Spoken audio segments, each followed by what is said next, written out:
All right, Hello. hello everyone, and welcome back to another edition of the Villain Viber podcast. Today we are continuing our cast assessment for the Fans versus Favorites ballot. I'm Oak, and along with me here today we have Gabriel, who you just so rudely cut off. Excuse me. Brian, who is 100% better than Elk on everything, except in age. And then Ollie, I'm Jokes. 6'2" and I have freckles. I'm really hot. And confirm. Pause.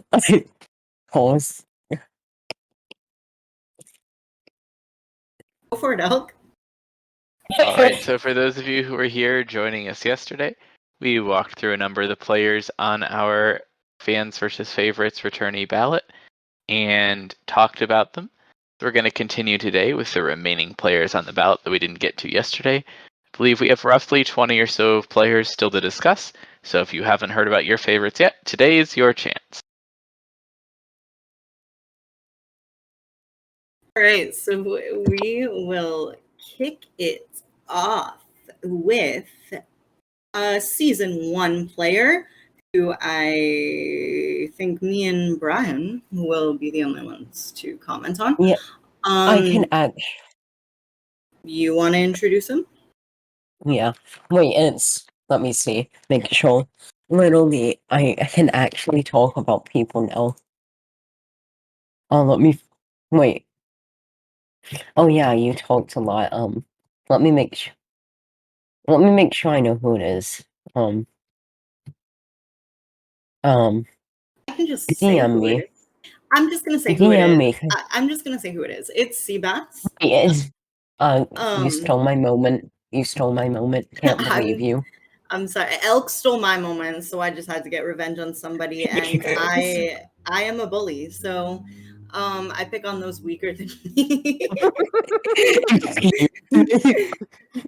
And but I'll go ahead and let you take the stage and talk about Seabass first. Okay, no, you do it first. Okay. So Seabass was our hero of the season. Seabass is a player who had never played in a primarily English speaking org before. I think he was from Colombia. And so he only spoke Spanish speaking orgs, and he wanted to try us out, and he was just such a sweetheart. He got OTT double P a shit ton of times, and that is not something that we hand out lightly, but he was just such a joy. And you know what? What? You Seabass did not get hero of the season 1. You did. Oh, okay, my bad. Thank you for that correction. Yeah, but he was just such a sweetheart that I would have assumed that he got it. I think he got host Fave instead. He got some award, but yeah, he was just incredible, and I don't know what he's been up to. So personally, I would absolutely love to see Seabass come back. This would be another case of an ultimate hero in a case of just playing with a bunch of villains, and I'm kind of scared that he'll get his heart broken, but also let's see it. So, okay. Unpopular opinion in the world. I really like Seabass, but I don't know about this season. Maybe a second chances.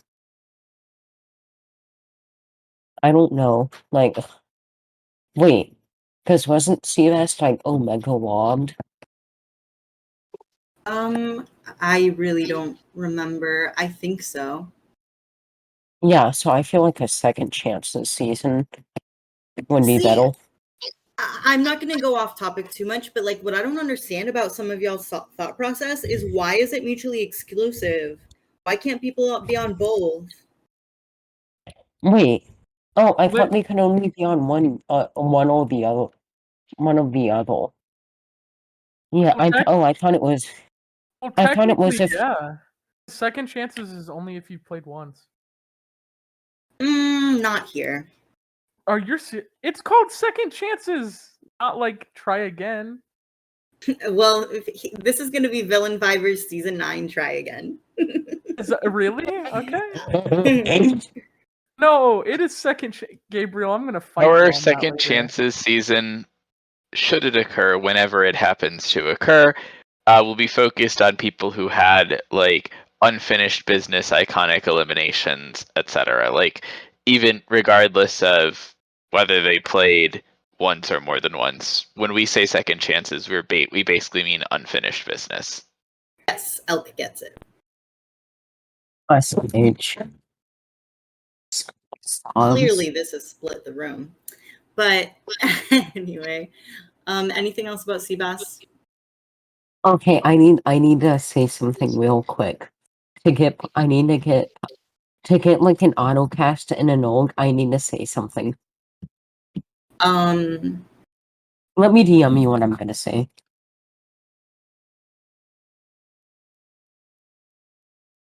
Is it related to Seabass?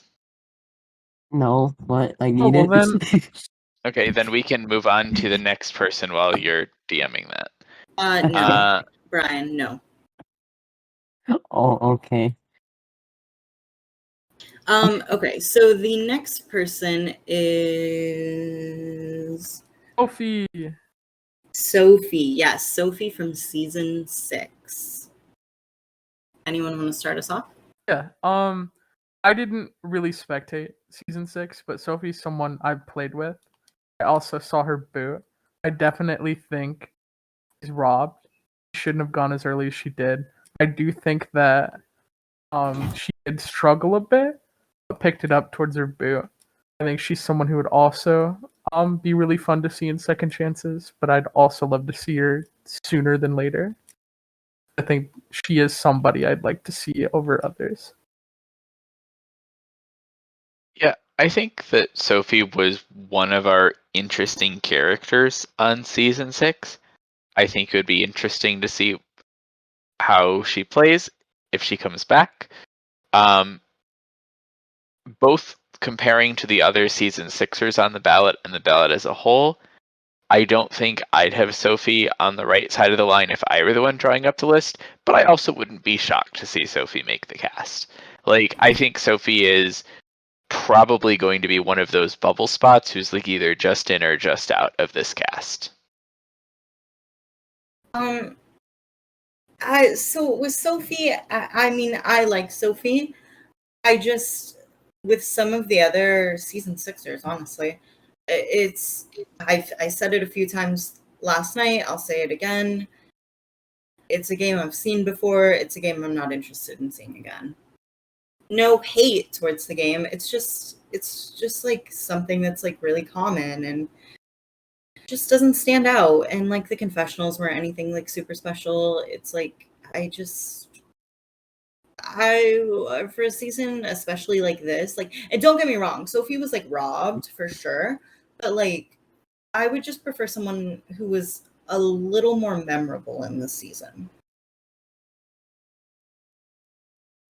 I think that's ultimately why I think Sophie is more likely to end up on the wrong side of the line than the right side of it. But like, I also, it wouldn't be unreasonable for Sophie to make it, but I think it's more likely than not that she doesn't. Brian, do you have anything? Well, what I was going to say was already said, so no. Okay, then we will move on to Ethan from season 1. So Ethan was one of my favorite players from season 1. I can't say that he was robbed because he really did it to himself.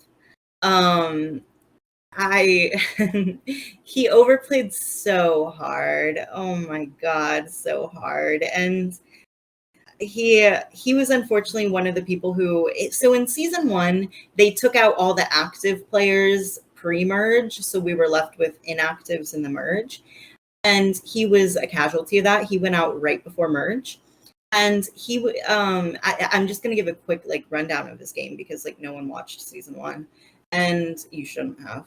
So like he started off in a terrible position, just like on the wrong side of the numbers, being overly demanding, like, we're gonna vote this way, you're gonna vote with me.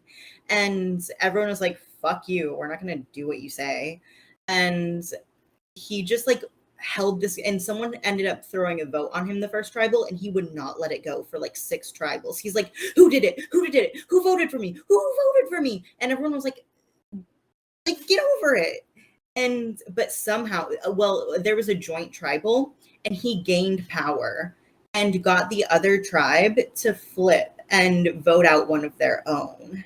And from there on, he just did really well and kind of became a power player. And that was only his second org, I think. And that was a year ago. So like, I would love to see the progress that he's made and see the kind of player that he is now. And he's just wildly entertaining. So definitely an Ethan comeback.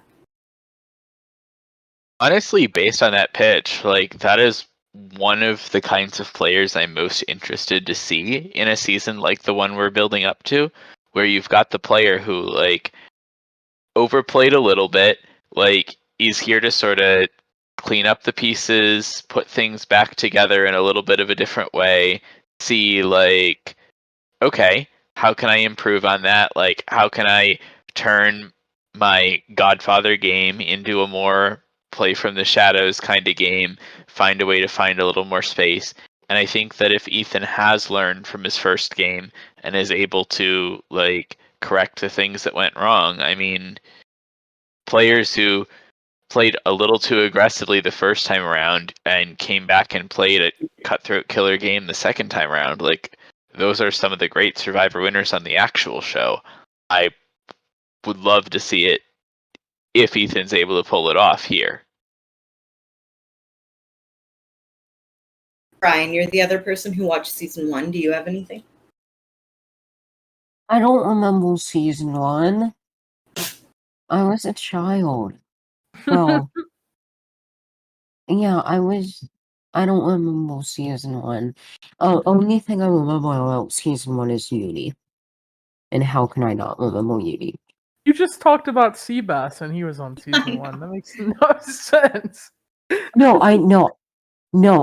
literally the only stuff I talked about in season 1 was from Uni.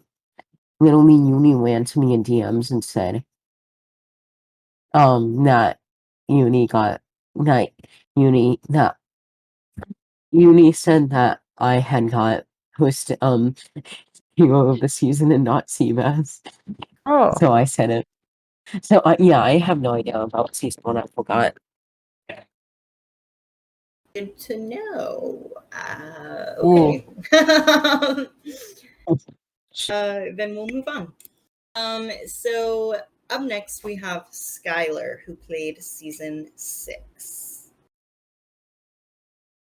I can start off. So Skylar is someone who I'll just like say straight up, I definitely want to see back. Skylar was obviously robbed by the pagonging that happened. I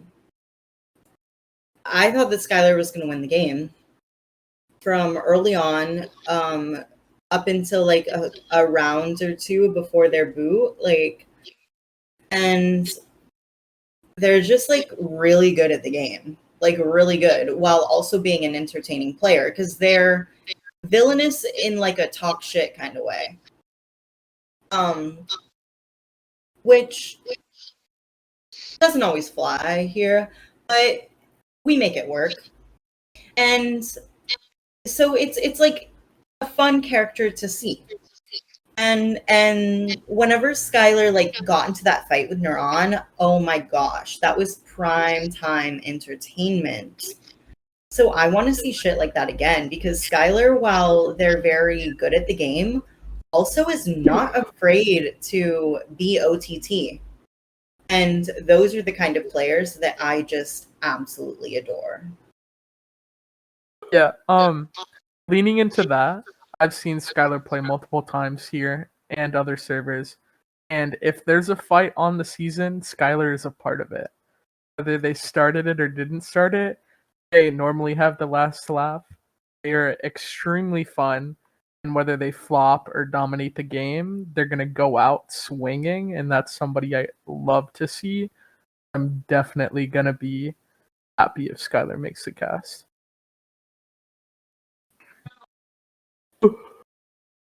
Skylar is the player from season 6 that I am most excited to see back, and it's not remotely close.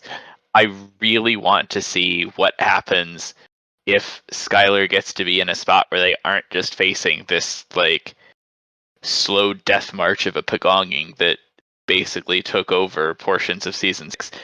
They were always trying to find a way out of it. They got surprisingly close several times. All the while, they were one of the best characters of the season, providing the entertainment, providing the drama.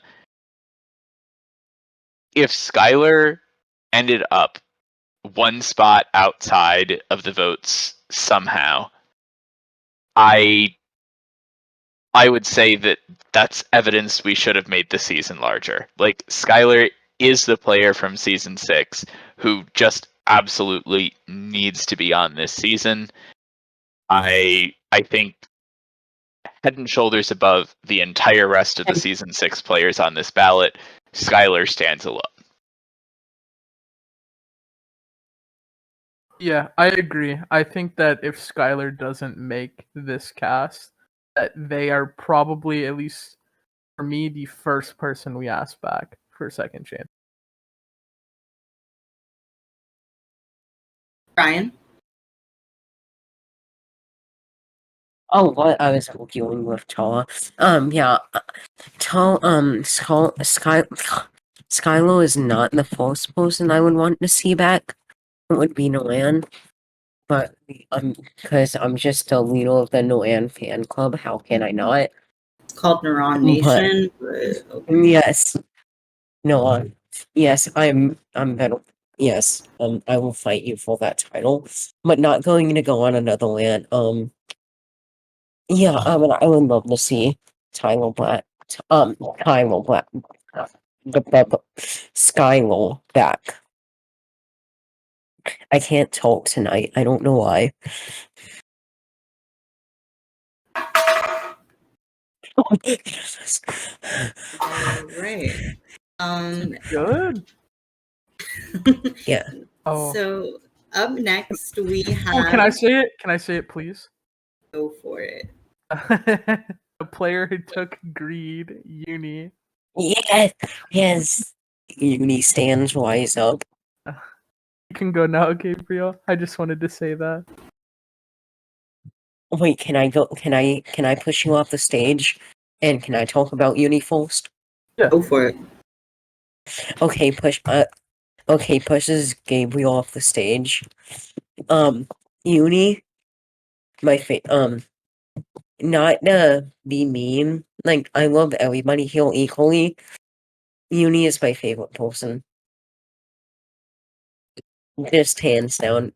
Not that I don't love everybody here, but Uni is just such positive light and everything, and I will be shocked if Uni does not get on fans' most favorites. Literally. It will be insane. And just Uni has so much to prove. I mean, like, it will just be a great time to see Uni on a season again.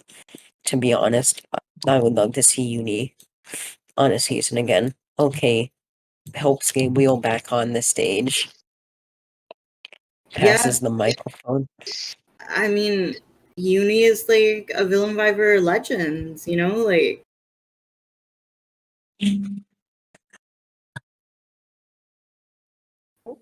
Oh wait, I didn't realize I was muted. What the hell? Yeah. Okay, so They're smart. I was just saying that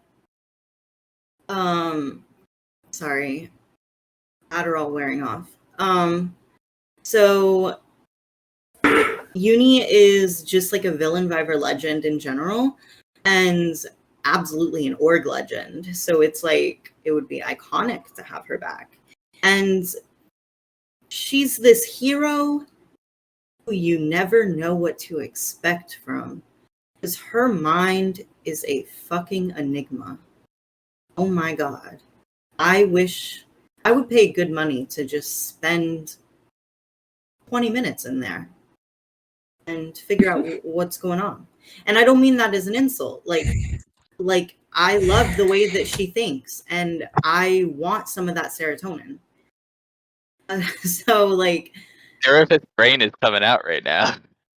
what? I said Gabriel's therapist brain is coming out right now. Yeah. So Uni, like, so on, let me talk a little bit about her first season, because that's where we get the critiques. You know, I gotta come in with the critiques and the facts. Uni was a goat. Uni didn't do anything, but that's not her fault, because season 1 sucked. Full of, I mean, Uni was being targeted by Ethan the whole fucking time pre-merge, and then merge was just inactive flops and cheaters.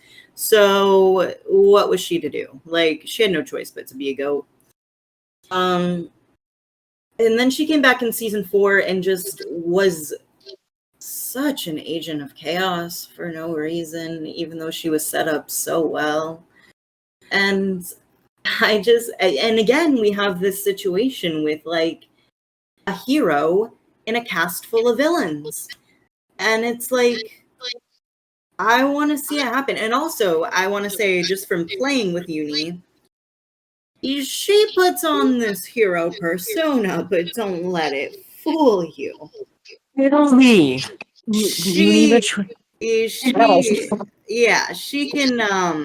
She can make some villainous moves of her own. You betrayed me so hard, Uni. Literally. You are always villain when you want to be. Literally. You can be such a villain. And just, nobody can just, and then literally people, it's insane. You have such good, like, literally, people will, like, you just can't be mad if Uni votes you out. Like, how could you I was be mad. mad at Uni? I Huh? was mad. Oh yeah, like for the Yes, but you're first, Gabriel.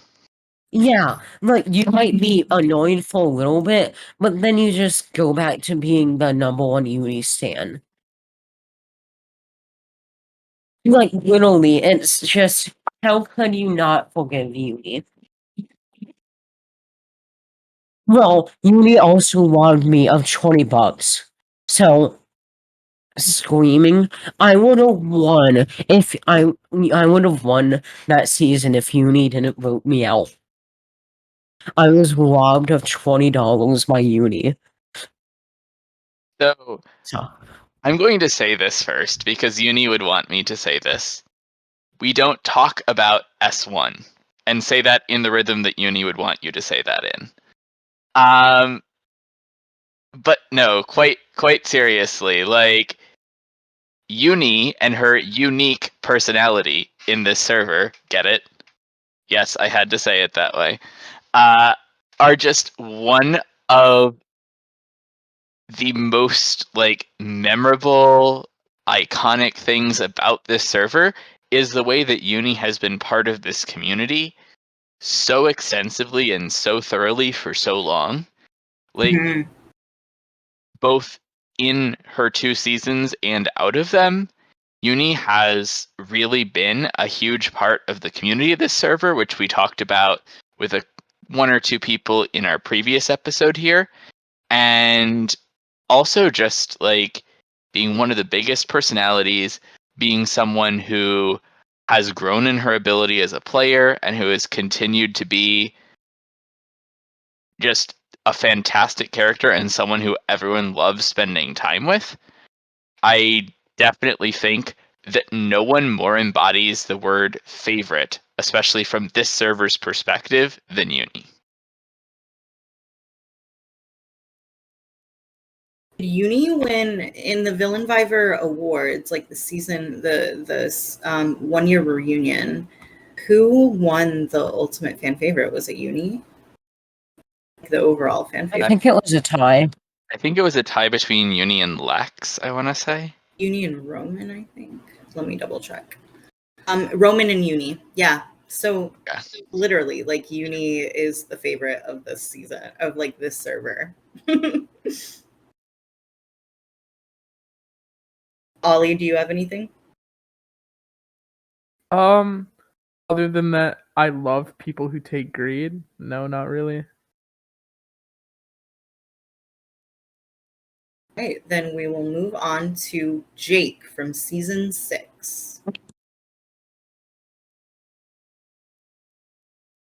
Can I talk about Jake? But you don't have to ask, you can just talk. Oh, okay. Jake is so robbed. I love the confessional game. So, and just Jake is hilarious. It was just, I love Jake was so good. Just, okay. Yeah, just vote Jake. Wait, can I say vote people in? I mean, people were doing that for Jet last night, so I guess. Okay, vote Jake in. Okay. Yeah, Go ahead. I think that Jake was the player in season 6 who was the victim of the biggest move of the season that happened when Jake went out before Cat in the Bloodbath Tribe at the start of Merge. And ultimately, that's going to lead us to a bunch of the big moments in the season as well, which is like, you have the Skylar Naren fight and all of that fallout that comes from Jake's elimination. Jake was a good character during the time that he was here, but I think the biggest part of Jake's story is the way that he lost season 6.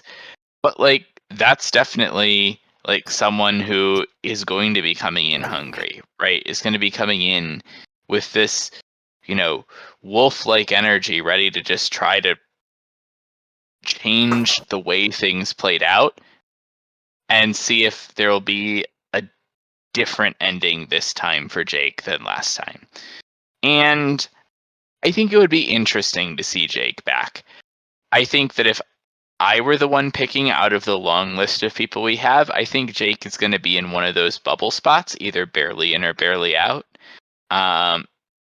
I think Jake would not be a terrible pick. But I think, again, especially when we look at some of the other season 6ers that we have here, I think there's a few other people who I'd rather see in above Jake. Okay, so if we had sound bites, this is the part where we would go, boo, because Elk has bad takes. And that's rich coming from me. What? Yeah, what was that noise? Anyway, yeah, Jake is an entertainment icon. Did you see those Ponderosa videos? All right, whoever has the chimes going on, you gotta turn it off. So Jake, like, those videos were so iconic. There's like nothing else to say. Like, that alone is a reason to come back. Like, the swigging alcohol and then just like swaying to Survivor music, that shit was so funny for no reason. Like, and he just had such good vibes. Like, Jake is just like happiness in a person. I love it. I love Jake. Like, let's have Jake back, please.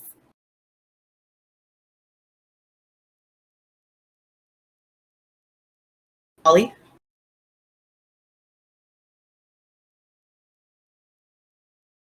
Okay.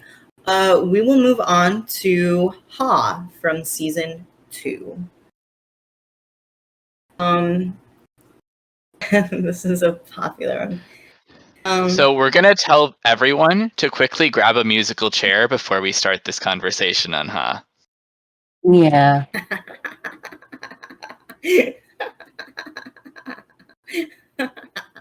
So the context is that this challenges for season 2 were really bad, and the final 4, the community challenge, was musical chairs.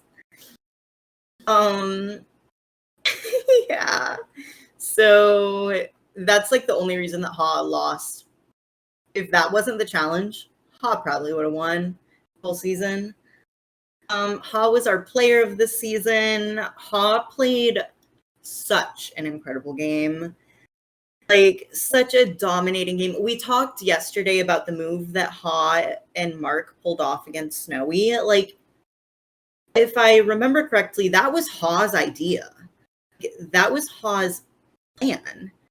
So Ha was the mastermind and used Mark. Like, that shit is like, oh my god, like, it's amazing. I just like I've known Ha since I joined the org community, and he's like a little brother to me, and it's just like amazing to get to see this growth for him as a player, to go from like, because whenever I played with him, he was so fucking messy. I just like cannot even put it into words. Like, messier than me. And those who have played with me, yeah, I know. And to watch him like get to season 2 and play like he did in such a powerful way, and people didn't realize that he was a threat until like the very end. Oh my god, such skill. And you could tell how much he wanted it. And he like, the passion that he had was so fun to watch, that him going home was so emotional. Like, I'm not saying that I like was bawling my eyes out, but like in the spec lounge, it was definitely like sad, and people were definitely upset right along with him. So Ha has to come back, you know, like it's his time. So in our first part of this discussion, when we were talking about Tara, we talked about how Tara and Jade were in the position where if Jade wins final immunity, Jade wins the season. If Jade doesn't win final immunity, Tara wins the season. And basically, Ha was in the spot that would have been the Jade spot in season 2, the spot where you are one immunity challenge from winning the season. And the difference between Jade and Ha is that Jade was able to take a seat at the end and Ha wasn't. And damn, like, that's low. Yeah. Like, and like, seat. Sorry, I thought it was a musical chairs reference. I guess it is now. Kind of thought re-railing. So like, to be one of those players who was in that spot either way, where you're the one who wins if you win final immunity, or you're the one who wins if the clubhouse leader loses final immunity. Like, either way, to be in that spot, you've played yourself into a fantastic position in the game, and you've probably played a really strong game. And I think that Ha is definitely one of the strongest players on the ballot. And yeah, I think Ha should just be an absolute shoo-in, especially as a way of introducing like some of our newer fans to the earlier generation players. Like, we need some old school rep on the season. Ha is our old school rep. Hello, like, bring it, bring it. We can't have all these new school players thinking that they're the hot shit of Villain Viver, because Ha is someone who made Villain Viver the competition that it is, and the competitive nature that it is, because Villain Viver is one of the single-handedly most competitive orgs in the game. And Ha is a prime example of why that is.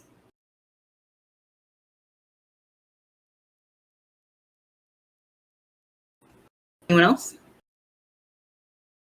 I didn't watch season 2, so no. No, I was like halfway through season 2. I don't know. All right, then we move Okay, on. I'm done. I saw a week. Okay. We move on to Quinn from season 6.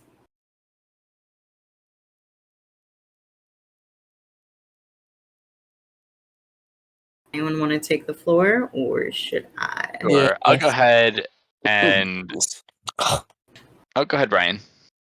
I was joking. Yeah, I really liked watching Quinn play with that short amount of time.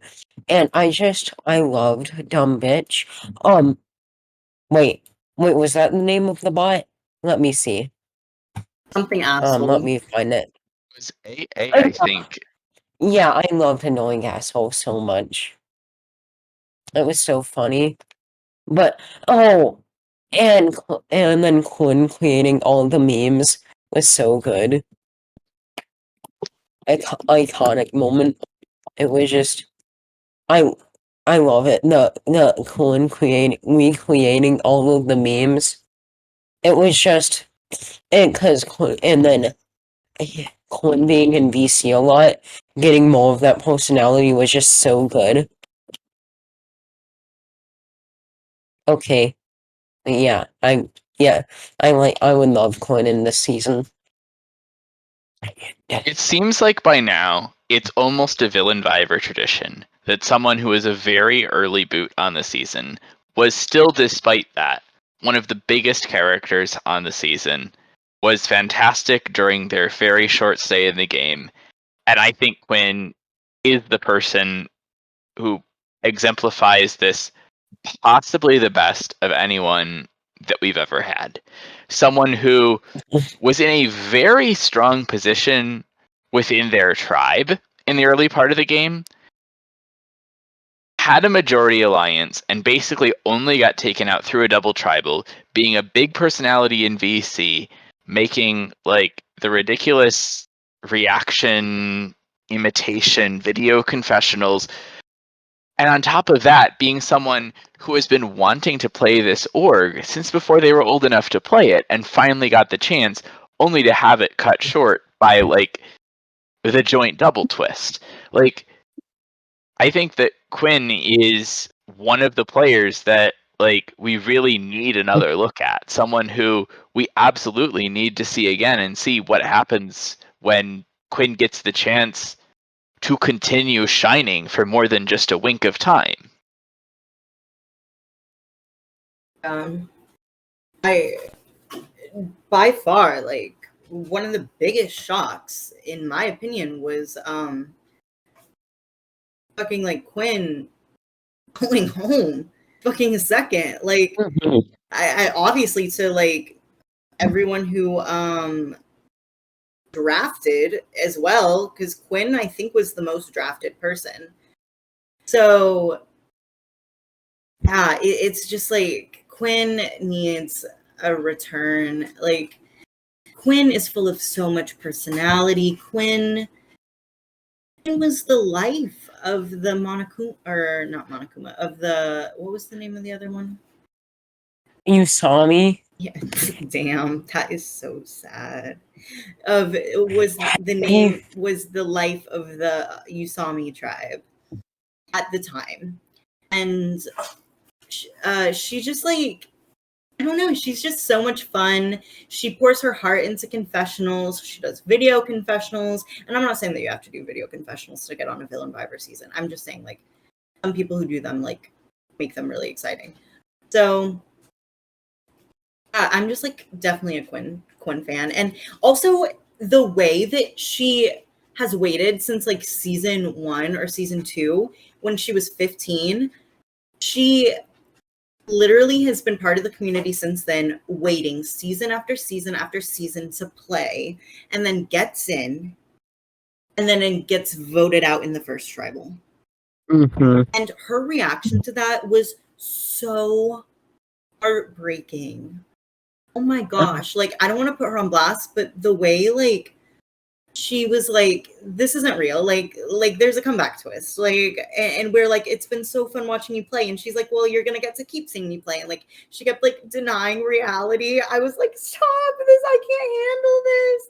Like, it was just so sad. And like, personally, I just recently experienced that being first boot in a org that I've been waiting to play since I joined the community too. And like, so I know how much it hurts to like go out so early in a game that you've been waiting to play. So yeah, bring Quinn back.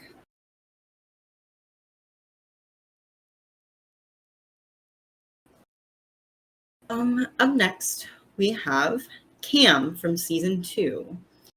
And it appears that I'm the only person with season 2 knowledge. So Cam, sweet. I know Cam's like a friend. Not like a friend. Cam is a friend. I don't know why I said it like that. Savage. No, I just talk like a fucking 14-year-old. No offense. I do not talk like that, Gabriel. Okay. Sobbing? Okay, sorry for interrupting. You're not as like homosexual as me. I'm sorry, but I'm not even homosexual. yeah. So Cam, like I was just like boring. I'm sorry, Cam. I'm sorry. Cam's not gonna listen to this, but it's just like I don't know. Like Cam was just too busy with like school and stuff, and the confessionals weren't there. Like the confessionals were like, sorry, I haven't been updating my confessionals, and that doesn't cut it for me. So it's a no for me, dog. You know, like that's my take.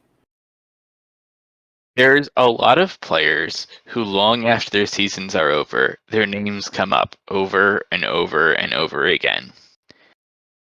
I don't think I ever heard Cam's name until I saw it on the ballot. Yeah, like, I haven't called, like, Cam's name a lot, but, yeah. I don't know. Like, to jump off of what you said, I'm with you. Like, there is some people who absolutely are like that. Like, just as an example, Emmy. It also just might be because Emmy is... Yeah, I'm gonna stop talking because I'm not that smart. We don't talk bad about ourselves here. You are smart. Smart is subjective anyway, so if you don't think that you're smart at certain things, you're smart at other things. But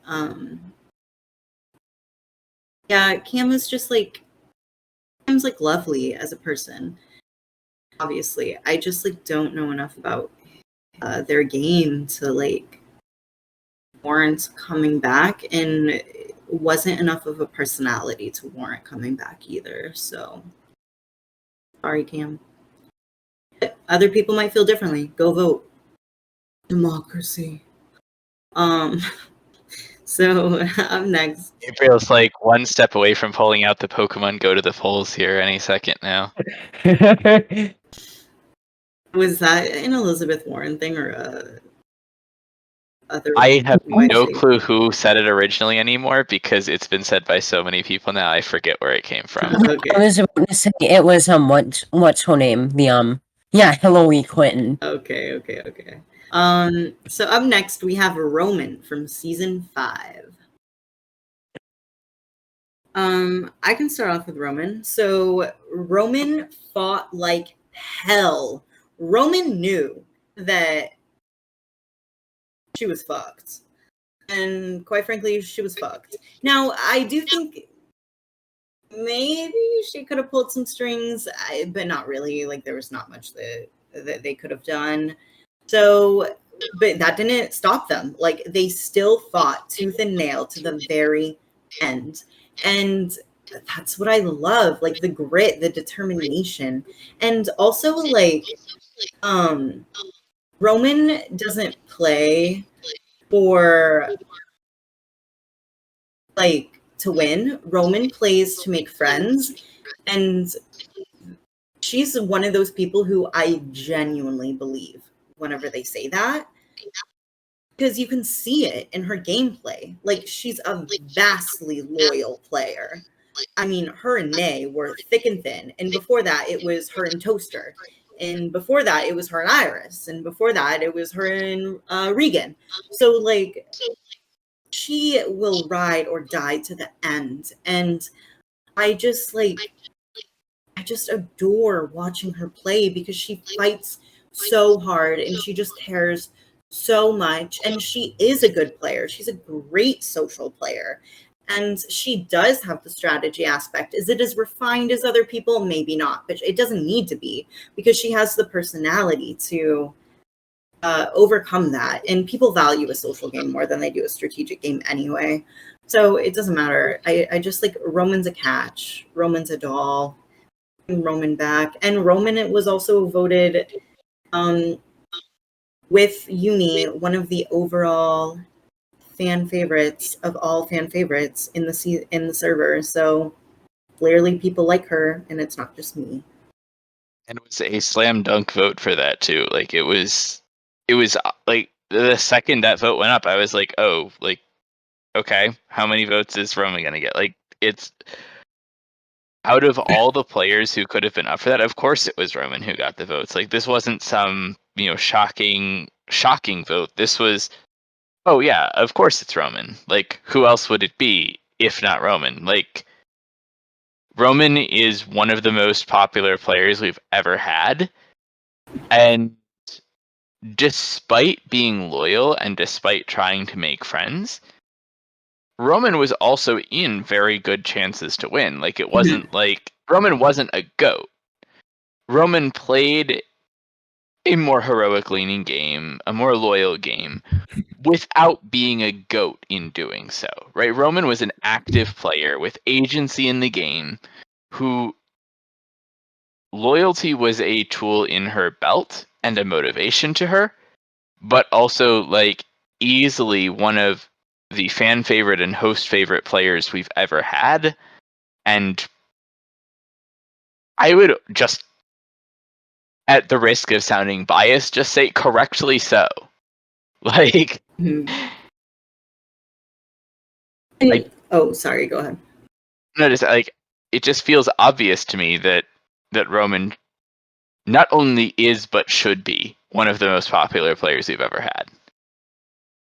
I just wanted to speak on that and say how incredible that is, because, like, I've said this before, our specs are silent specs. They don't react in confessionals. They don't really talk in spectator chat, but they watch. And this is evidenced through Roman, especially because Roman had only played like 2 or 3 orgs before, and they were small orgs. Roman is not a super well-known player, like, at all. And now Roman has become just this legend in Villain Viver and this icon who people adore. So it's like, that says a lot about her as a person and as a player. Hashtag Villain Viver, a star is born. Oh my god, yes. Brian, anything? No, I feel like it's just all been said, what I was going to say. Right. Up next, we have Serps from season 2. So it looks like you guys get to hear my lovely voice for a little bit longer. So Serps was robbed. I'll start off and say that. Serps got fucking blamed by Cody, I think, for something that Serps did not do. It was a complete misunderstanding. Serps suggests, so it was a split tribe, and Avery was on the other tribe, and it was like a swap screw. So Pody had suggested that they threw the challenge to keep Avery safe because Pody and Avery were number ones. And Serps had mentioned this plan to Outlaw, And they all ultimately decided against it. But remember how I had said that Outlaw was fucking balls to the walls, insane, in a good way, as a compliment. And he ran with this shit and was like, fuck you, we are never throwing challenges. I don't give a fuck about anyone on the other side. Obviously, you guys are all super close and you're leaving me in the dark. So I'm gonna turn on you bitches. And yeah, Serps got scapegoated for that plan, even though it was Pody's plan. And Outlaw commanded the vote against Serps, and Serps got blindsided so hard. So that is Serps' story. And Serps was someone who I wasn't like sold on in the beginning. And I was like, yeah, this is like a game that I've seen before, which is a narrative that we've heard a lot tonight. But then as the game progressed, I'm like, wait, Serps is actually like a game player. Like, Serps is actually kind of badass. Like, I fuck with Serps. And right as I was thinking that, Serps got fucking sniped. Oh my god, it was a tragedy. But Serps is one of those names that doesn't get brought up a lot around here, especially for an old school player. So do I think that Serps is right for a fans versus favorites season? No. But a second chances? Absolutely. There are two kinds of goats in Survivor, jury goats and scapegoats. Serps was anything but a jury goat, from what I've heard, but ended up being a scapegoat under like unfortunate circumstances for Serps. And like Gabriel said, if we're putting together a second chances cast, I could definitely see that being a great spot for Serps.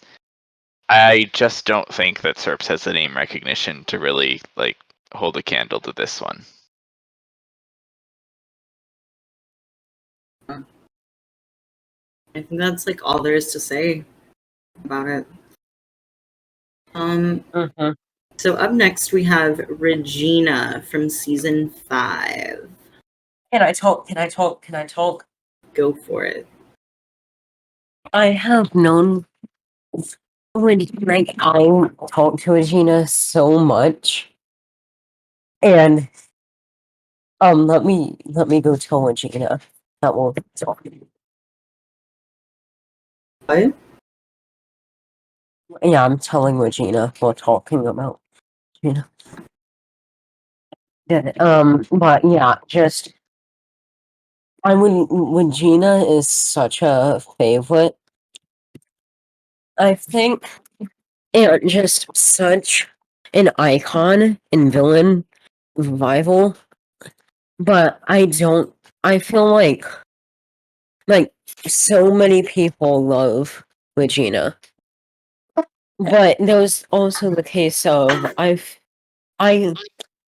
feel like Regina would be so good in a second chances season too. Because because Regina got locked out. And it's just another hilarious thing about Regina. Every single time we did lockjaw, Regina always got the locks false. So it is hilarious. But yeah, I feel like Regina would be a great flip. I mean, God, I'm reading spectator chat and messing up. But Regina would be a great fit for this season. Or a second chance this season. Okay, yeah. So I'm gonna have an unpopular opinion and come for me for it. Whatever. I don't give a fuck. I'm wearing Haterade. Wait, I'm drinking Haterade. So Regina, like, she had her one-liners, right? Yeah, like, we can all agree, like, she was funny sometimes, but her confessionals were so dry.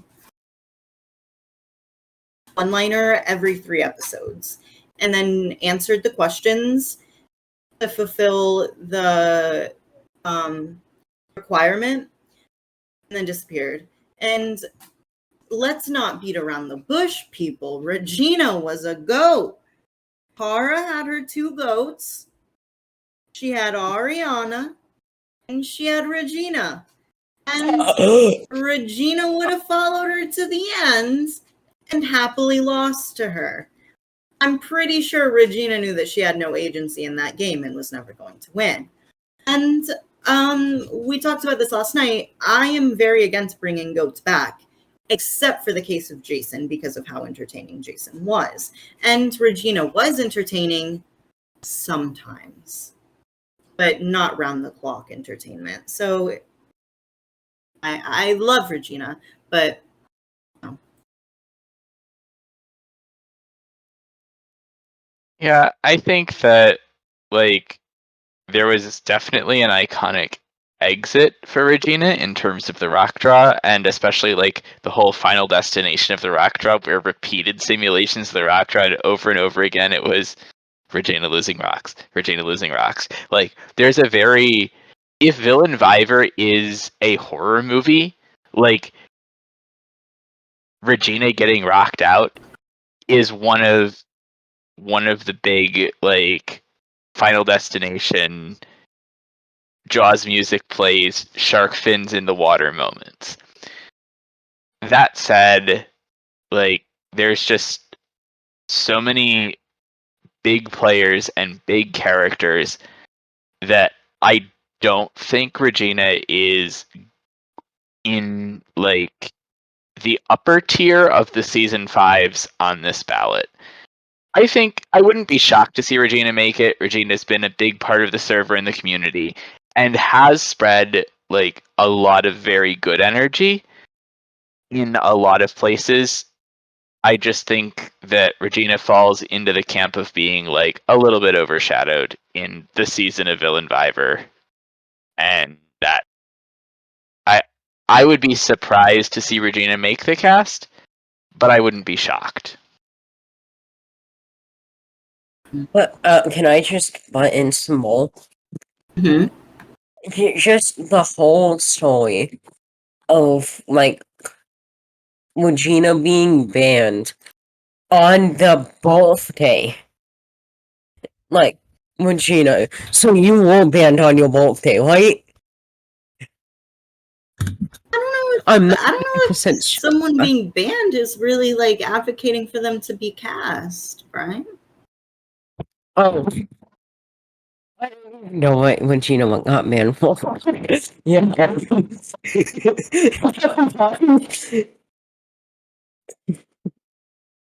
Um, I'm just gonna stop talking. okay, anything else about Regina? I gotta say, this podcast is not as fluid as it was yesterday, and I don't know what it is. This feels awkward. Because we don't have Divine. Legitimately. Is Sure. this is All right, so who's the next name on our list, Gabriel? We have 7 from season 2, and I can make this real quick. Who?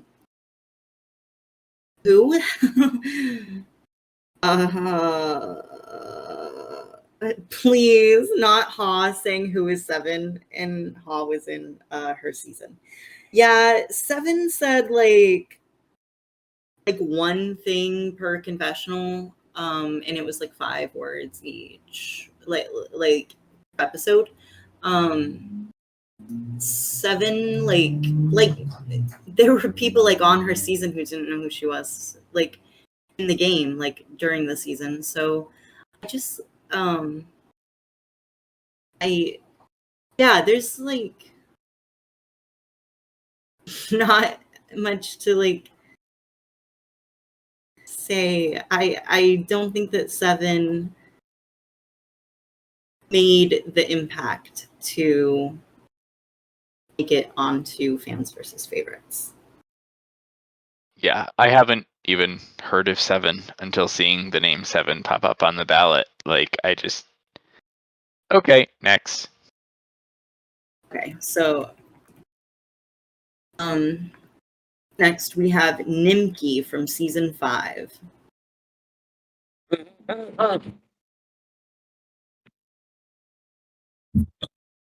Brian, it sounded like you wanted to say things. Yeah, I love Nimki. I mean, that's how you say it, right? Nimki. I Yeah. love Yeah, I love Nimki. Just icon, TBH. Like, not being sarcastic or anything. Really liked Nimki. Okay, yeah. Passes the microphone because I'm so bad at this. I'm better at this when I'm sleep deprived. Okay, bye.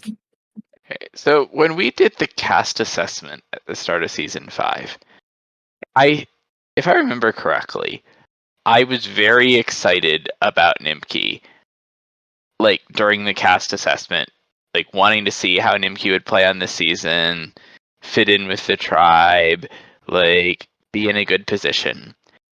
And that was the most excited I ever was about Nimki, was during the cast assessment. Because yeah, once Nimki got into the season, unfortunately, it was kind of all downhill from there. And if we do end up seeing Nimki come back, like, I want to see Nimki really have like the largest ever shoulder chip, saying like, "I am here to prove you all wrong." Because if Nimki doesn't come back with that, then I don't understand what else Nimki would be doing. Like, Nimki is someone who has a lot to prove, and I would be very surprised if they get the chance to prove it. I was really excited for Nimki, and then Nimki flopped, and I'm not afraid to say that because Nimki's my friend. And Nimki has admitted that they flopped. So, like, Nimki's promise that they won't flop if they return. As a friend, I would love to believe that, but we're basing this off of what we've seen, and what we saw was not great. Player-wise, entertainment-wise, Farah in the chat described Nimki as a less active Ari, and I would agree with that. And I wasn't sold on Ari either. So I think that sums it up. All right, who's next on our list today? Emmy from season 3. Technically the third boot, I think, but in the first. She was in the first. Tribal. She was gone in the first. Well, there were like 3. It was a triple tribal. So I can start. Emmy, yeah, let me get my energy back. Emmy is one of my faves, so let me ride for Emmy, okay? Emmy needs to come back.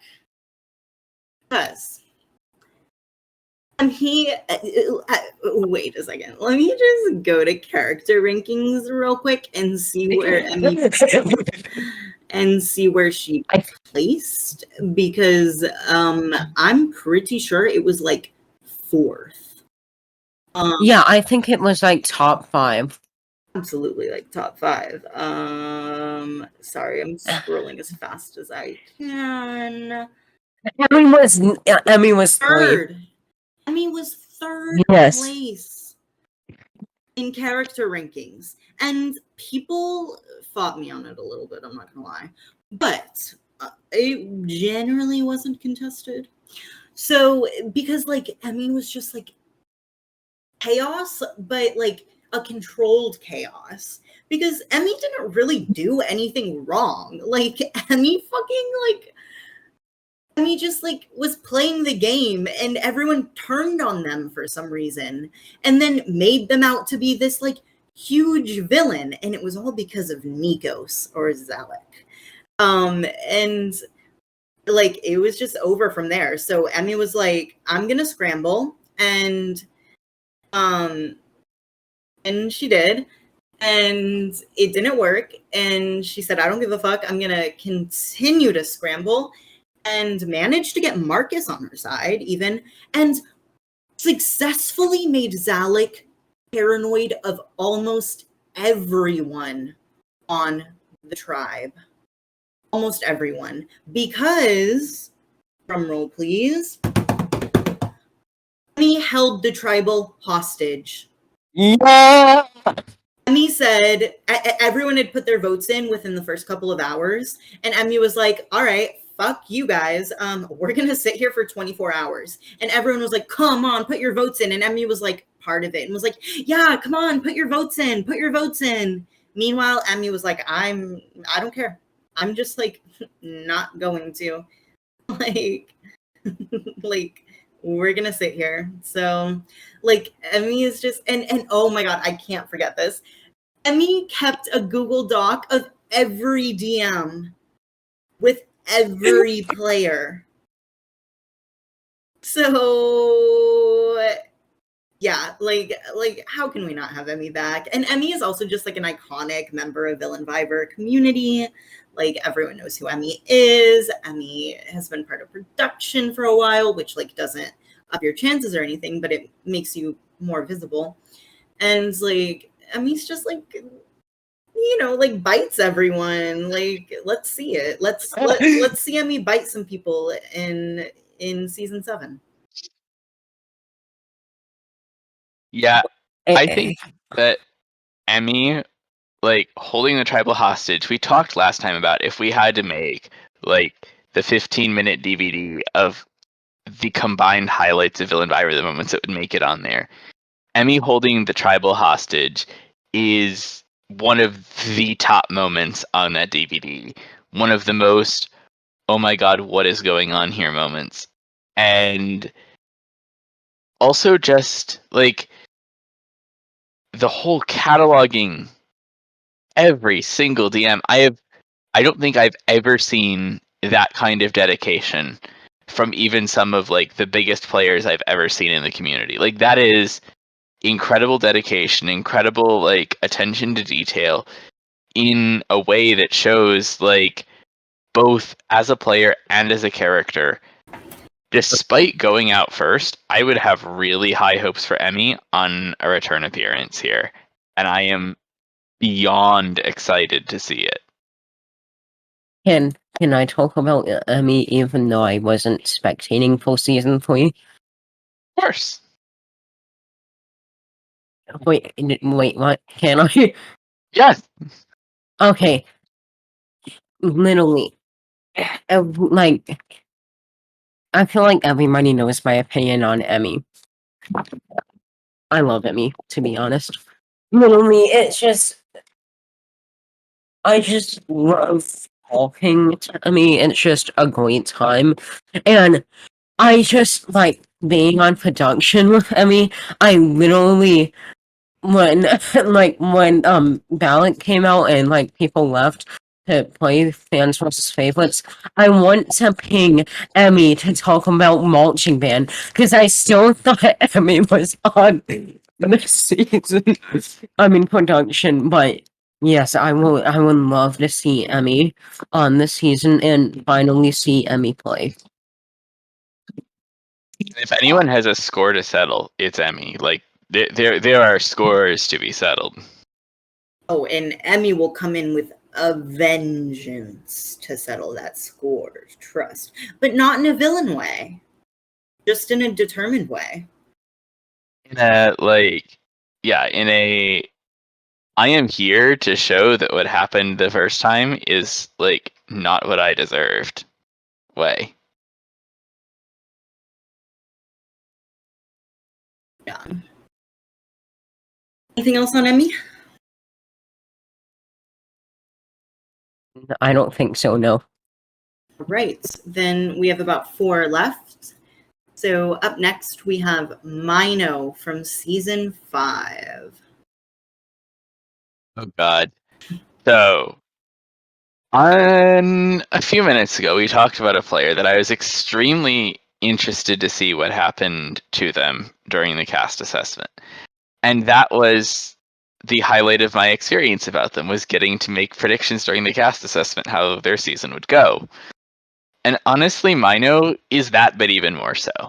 The prospect of having Mino on the season as this like fantastic pre-merge flameout who would go down in not just a ball, but a pillar of fire, like leaving a trail of chaos in his wake, wanting to see like what would happen as Mino's iron rule over the game slowly eroded and then exploded around him. But alas, this is Villain Viver, not Fantasy Viver. Like, this was what we wanted to get, and we didn't get it. And the hopes for what Mino could have been and the reality of what Mino was could not possibly have been further apart. I feel like the expectations versus reality, the Mino we wanted to see and the Mino we got, could not have been further apart. There were no larger disappointments than Mino. I was so excited to see what would happen if Mino tried to play the way we all thought he would, and then it was just nothing. And it was so disappointing to see the way it ended up. And so the question is Mino the sort of person who, like, okay, flop, like, why would you vote? Or is this the sort of person who, like, needs a redemption arc? And I could see either of these two outcomes making sense, right? Mino's grand redemption arc of, I am going to come into this game guns blazing the way I should have the first time, or if this is, like, everyone is so disappointed by Mino that Mino doesn't have a chance of making the season. And only the final tally of the votes will tell us which of these we end up getting. And I'm not going to be surprised either way. Yeah, I don't, I mean, if Mino doesn't get grounded and becomes active, I would love to see that. But I don't know. Just, yeah, passes the microphone. Yeah, best we got out of Mino was some quote about a bloody tampon, like, saving his life. Yeah. I And it wasn't even like, wasn't it even was, like, ha ha ha ha, you know, it was like, it's laughing. It was like, it was like one of, oh, I know, it was one of my quotes, like I have terrible quotes sometimes. It was like one of mine. Not saying that was like a bad quote. It was still kind of funny. I just, yeah. I don't know. I'm bad at talking sometimes, but yeah. and Mino just, like, we've already, like, said it basically, like, even without getting grounded, like, Mino just wasn't gonna last long, you know. And it's a tragedy because he is the whole reason that we had he's the whole reason that we had a minor, like an old versus young season. And sorry, I got distracted. But, like, it's like, so that, like, makes me feel bad and, like, is like, oh, he should come back.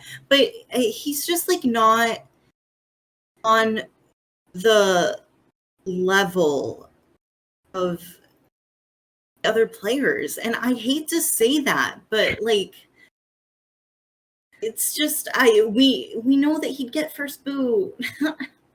You know, and I don't want to cast someone and set them up for failure, and that's just how I feel about it.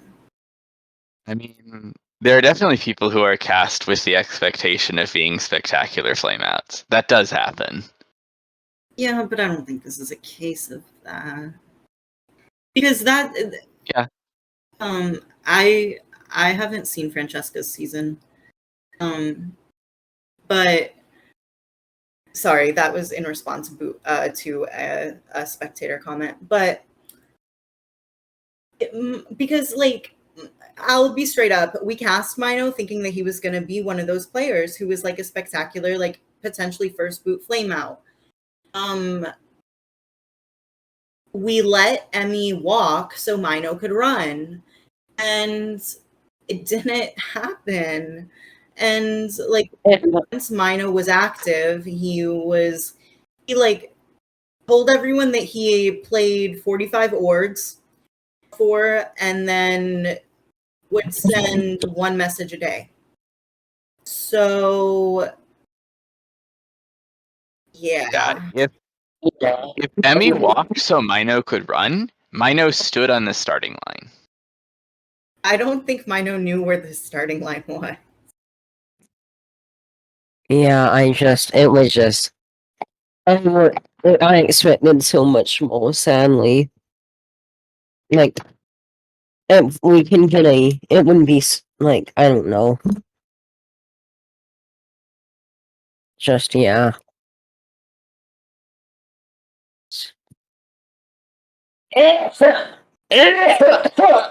Sorry. Are you okay? Yeah, something got in my throat. Okay, so up next we have Lex from season 3, also iconic production member. Like, literally, Huh? Lex got the Villain Bible Award. Yeah, Lex got the Mix Villain Viber Award. Like, Lex is the representative of Villain Viber. So anyway, that's all we have to say. Let's go to the next person. No, I'm kidding. Yeah, you can go ahead. I would love to see Lex play because I've just had so great connections with Lex on production, and it's like Emmy. I would love to see Lex play. Okay, you can go now. Lex is the heart of the Villain Viber community. Lex is genuinely one of the best people that I have met in my time playing orgs. Just like a genuinely good person. And yet a person who is like, that's not to say that Lex, will never play a villainous game or something, but like Lex is just such a genuinely good person. They were so involved in the season 3 alum community too. Like, Lex was one of those people who makes everyone happy just by existing in their vicinity. And like, there is a certain amount of positive energy with that Lex brings to every room that they are in without sacrificing any of like the entertainment in the way that some GOAT heroes do.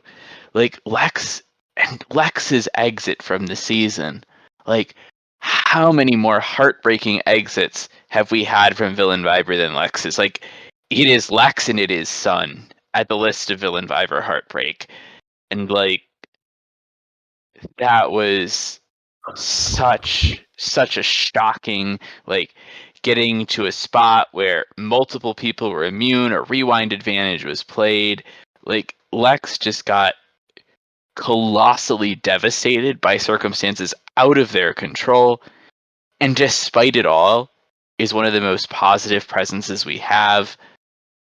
Like, of course Lex needs to be in this season. Lex has Villain Viber advertised in their About Me. I don't even have that. Like, Lex is incredible. You do? I have it. You literally do have it. I have it in my status. And it says, DM me. You're right. But yeah, anyway, I'm just a liar in all aspects of my life. But SMH. Lex got so robbed. I remember, I think Lex's elimination day was the single-handedly most solemn day in this server. Like, I'll be right back. I'm switching to my phone. okay. Yeah, like, single-handedly the most solemn day in this server that I can think of. Everyone was so sad, like, because Lex just knew what was happening and nothing could be done. Absolutely no amount of scrambling could, I mean, scrambling never works, but like, it was just, oh my God, it was so tragic because Lex was set up so well. And we could have gotten the Lex and Iris, aka Alex M, duo. We did have the duo, but they could have ran the entire fucking game. We didn't get it. I just, yeah. So that's like in the game sense.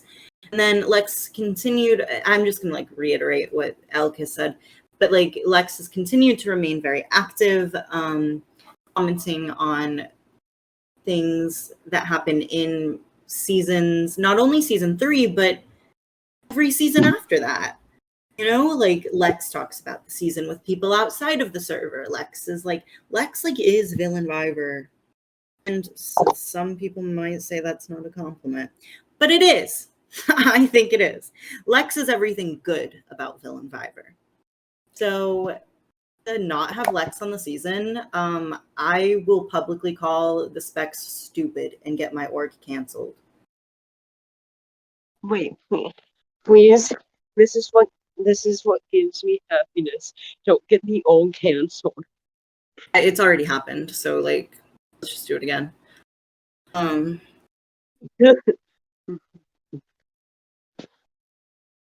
Anything else? I would just love to say, see Let's Play. Because I haven't, yeah, basically. So I know y'all see that there's 2 people left. I'm gonna switch the order around intentionally. So first, we're gonna talk about J-Ro. Me. Go for it. J-Lo is an icon. Legitimately. Like, with the, to talk about what we talked about yesterday. The VC standoff. The rivalry. The villainy. And this was all in season 4. And it's like, J-Lo wasn't, like, mean. He was, like, just such a good villain. I just think, like, J-Lo deserves to be in the season. Just such an icon. I would love to see J-Lo in the season. Okay, that's it for me. Yeah, as is being mentioned here, the J-Ro Court VC standoff, like we talked about in part 1, front and center of that proverbial Villain Viber DVD. Like, that is one of our iconic moments. And in no small part because of that, though also because of many, many other moments over the course of that season, J-Ro puts the villain in Villain Viber. Mm-hmm. Mm-hmm. Is that what you want to say, Elk? Because I'm about to like go off. I have words to say. Oh. I'm scared. Like if you want to say anything, if you want to get some words in, go for it. Nope, that's fine. Though from the sounds of it, Gabriel's saying, audience, time to go zap some kernels. All right. So that was supposed to be a clap. Let me try again. Listen up, bitches. You need to stop hating on J-Ro. You need to fucking stop. You need to knock it the fuck off, because just because someone is a villain in the game doesn't mean that they're a bad person, okay? And I saw a lot of that shit happening with J-Ro, and I don't like the way that he gets treated. And it's gotten better. It happened a lot during his season. And it made him a little insecure. And so I'm a little protective over him, even if he is not always nice to me. But that's fine. So, which totally is contradictory, but like, yeah, I think I just adore J-Ro so much because like, because like, apparently he's changed the way that he plays, but like, whenever he played in season 4, he played so similarly to me. I saw so much of like myself in a game sense in him. And so I think that's why I'm so protective, because like I know what it's like to be in that position and how shitty it feels. And so I could, oh my God, I could speak on this. But J-Ro's fault, which is not a fault at all, is that J-Ro decided to get into a rivalry with one of the biggest orc players in the game and tried to send that player home. And people hate it whenever you go after their faves. Like, get over it. Get over it. I'm sorry. Like, oh, I'm sorry. That just like frustrates me so much because like, and he just like is really passionate about the game and he plays hard. And he does like play villainously, but he never, ever, ever, ever makes it personal. He just like plays really hard and is like sometimes says the wrong things. And like, and that's what makes him such a fun villain, because like he's not afraid to be the villain. And he just is. And like, I just adore him in that game style so much, because it's like, it's so over the top, which we all know that I love over the top gameplay. And he was a misunderstood character. And I'm glad that I'm seeing in the chat that people love J-Ro, because like I said, during his season in the chat, like people were hating him and it was so undeserved. So I think he does have some redemption to give. And unjustly so. He shouldn't have to redeem himself just for being a villain, especially in a server called Villainviver. Think about that for 2 seconds. Sorry, that was kind of sassy. But like, oh gosh, I just like, J-Ro is, like Elk said, J-Ro puts the villain in Villainviver. How can you have a Villainviver Faves season? Well, okay. I guess it doesn't make sense to put someone who was not well received on a Fave fans versus Fave season, but he is the embodiment of villainy gameplay. So put him on the fucking season. Like, it makes sense. It makes sense. It makes sense. It makes sense. It makes sense. I am a J-Ro stan. I will stand by that. And I have not advocated to vote for anyone yet, but I will finally put my 2 cents in and say, vote for J-Ro. Wait, can I say the J-Lo campaign? Campaign? Campaign. God. Yeah. Via Gabe will vote for J-Lo. Is J-Lo's campaigning. Like, let me just... Yeah. Wait, let me, like, pull it up. Because it is literally, Via Gabe will vote for J-Lo. Let me... Yeah. Be Gabe will vote for J-Lo. 2022. Yes. Is J-Lo campaign speech iconic? Okay, yeah. Oh, God, my leg. But yeah, that's it. Ah, God. Wait, you guys can still heal me, right? Yep. Okay. All Yeah, right, no. we have one more player on our list to talk about. Yeah, and I actually like don't know who this is. Like, I know, right? Like, who is this? It's like, wait, is it season 1? I don't think that we've actually ever. I don't think this person has actually ever played. Yeah, well, But we can talk about them anyway, I guess, and like wing it. We can wing it. yeah. So their name Sounds like is Boofus. Let me say. Boofus. Boofus, the winner of season 5. What's up, guys? It's your boy Boofus.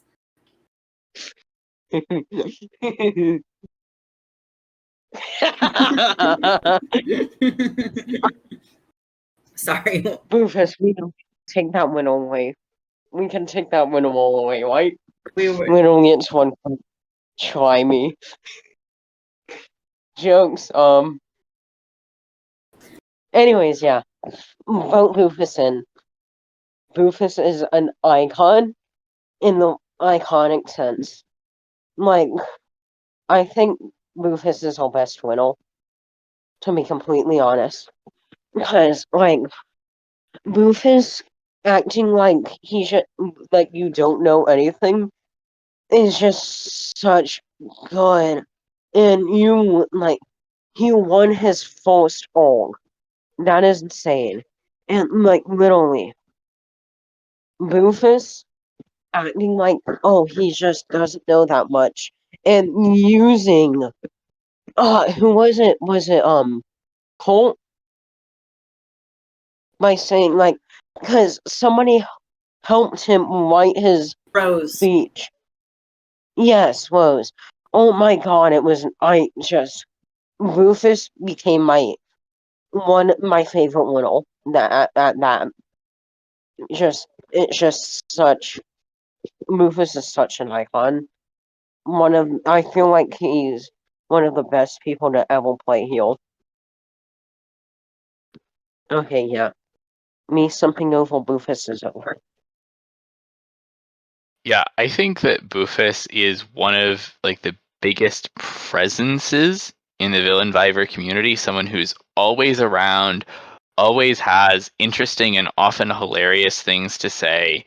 Like Boofus is fantastic, and not just because of the Boofus gameplay, but because of just like everything about Boofus's like presence, for lack of a better word, in the server, in the season, and in a season that had its fair share of like bleakness and moments that weren't really all that great.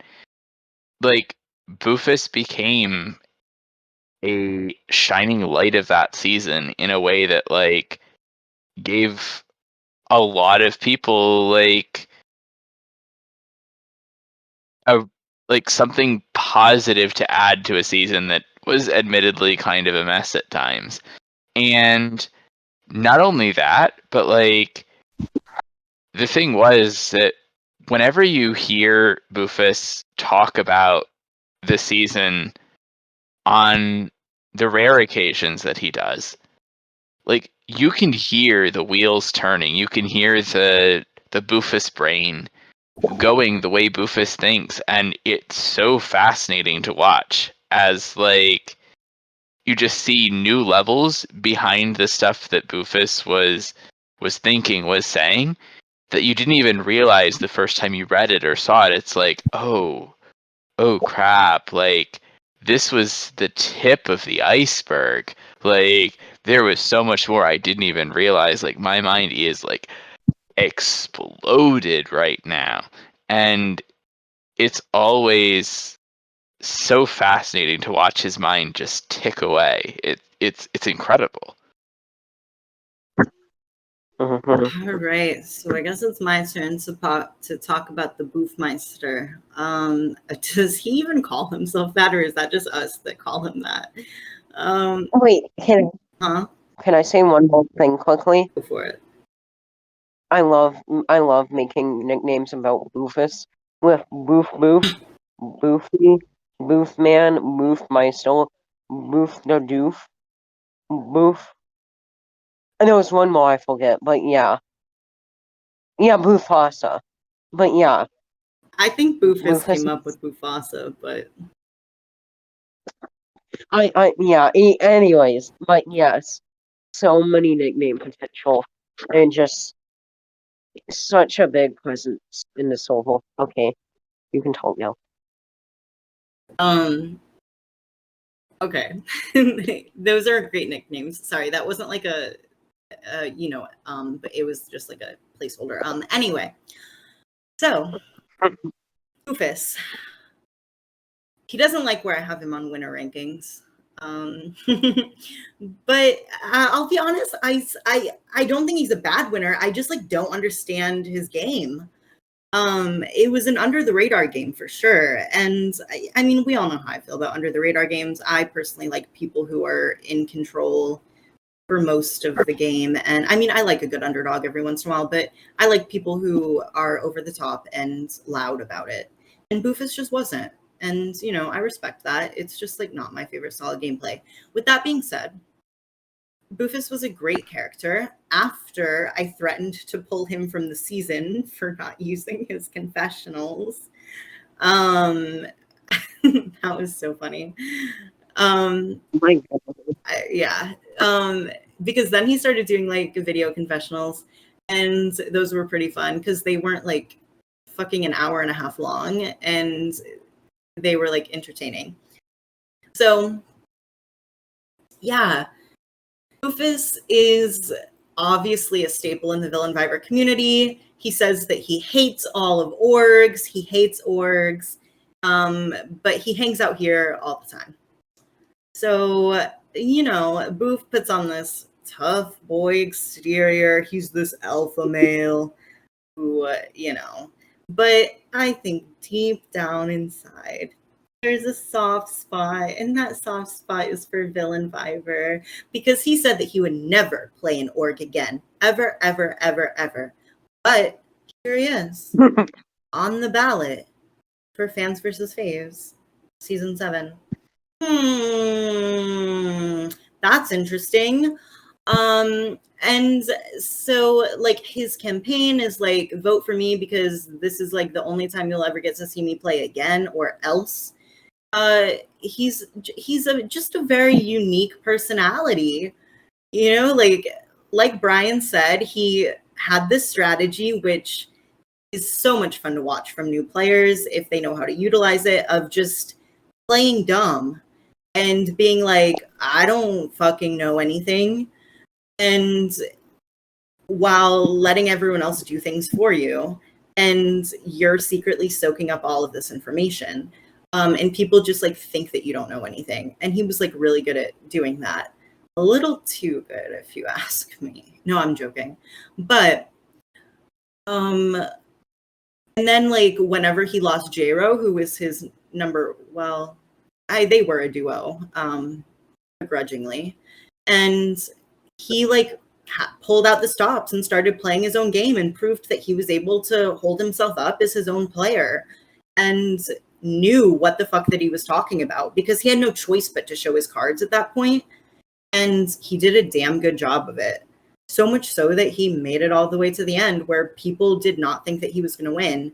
So much so to the point where he could still put on that newbie playing dumb card, to the point where Rose like proofread his speech and was like, I'll teach you how to write a speech, like to the point where she's like part of the reason why he beat her. Like, he also put on an amazing FTC performance, because he's just so charismatic.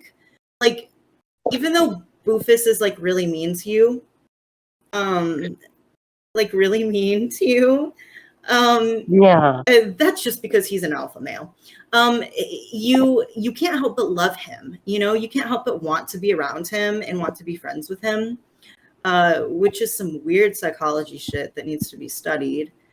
And I just like, I've never seen a personality like that in an org before, and we have to see it back, especially if this is our only chance to see it. You know, and last thing I'll say is like Brian said, Rufus had never played an org before. He came from the Roblox community, which I guess explains a lot, but like that doesn't count, you know? This was like his first proper org, and he won that shit. And that just says a lot. And like, we need winners on the season, and I think Boof would be a really good winner. If we could only have one winner, like, I don't know that Boofus would be my top choice, but I would definitely not be upset with Boofus being the winner who is on the season.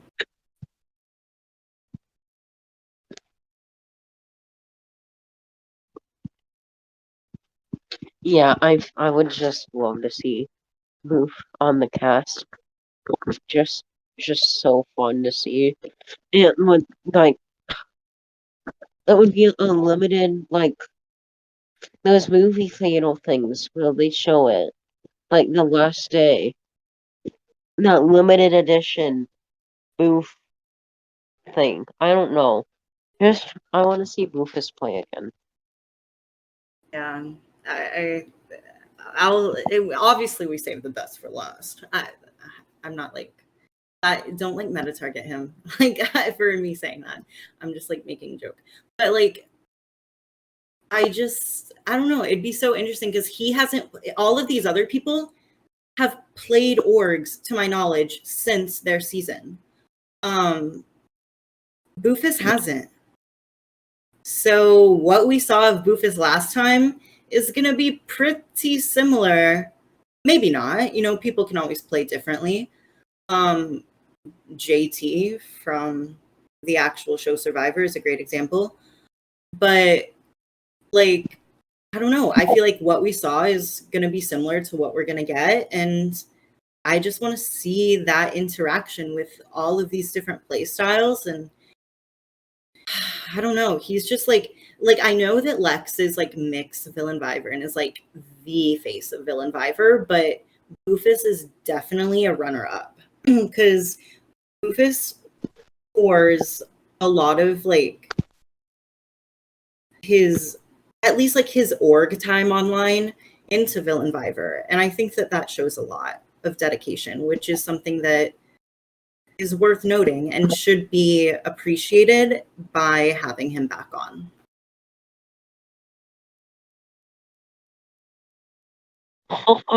Yeah, just but and wait, is that everybody? That is everyone who is on the ballot. We did it. We did it in like we did it quickly. Thank God. I did not want to have to stay up full. Like, yeah. Oh wait, yeah, I was so recording. I'm done. Yay! Thanks everybody for listening. Thanks everyone for joining us today. It's been quite a long 2-part show, but I think that we tried to give every one of the people on this ballot the time that they deserved, and I think that we really got to have a great conversation about the people, some of which you will end up seeing on our next season.